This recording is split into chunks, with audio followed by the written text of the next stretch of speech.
Voir les images de cette légende en Argentine, mais dans le monde entier. Parlez-nous, Cédric, peut-être voilà, de sa technique sportive. Il était d'une petite taille, hein, ça ne l'a jamais gêné finalement à être un très bon dribbleur, à être un buteur génial, comme vous le disiez.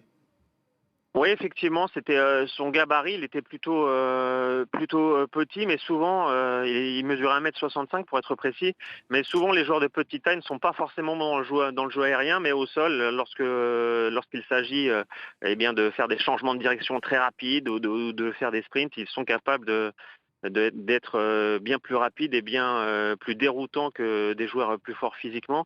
Ça ne l'a jamais empêché effectivement de mener une carrière incroyable au plus haut niveau. Il avait commencé sa carrière d'abord en Argentine, hein, puisqu'il est argentin. Il avait notamment longtemps porté le maillot d'Argentinos Junior puis de Boca Junior. C'est là qu'il s'est révélé au monde entier.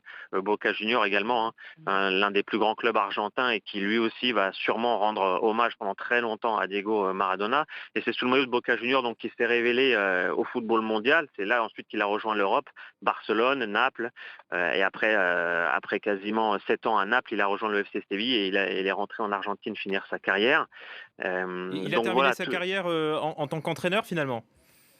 Effectivement, après sa carrière de joueur à Boca Juniors, il a arrêté en 97 et ensuite, effectivement, il s'est lancé dans une carrière d'entraîneur.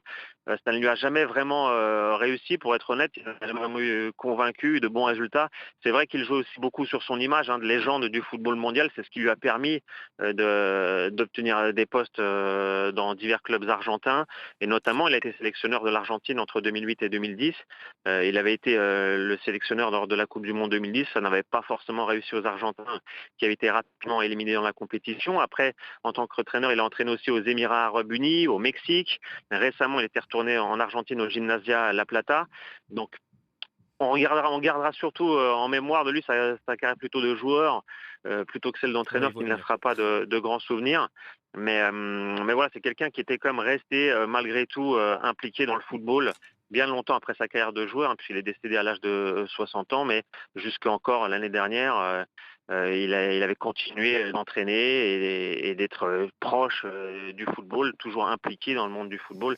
C'était finalement toute sa vie, hein, le football. Merci infiniment, Cédric Ferreira, pour toutes ces commentaires, hein, suite donc à la mort de Diego Maradona.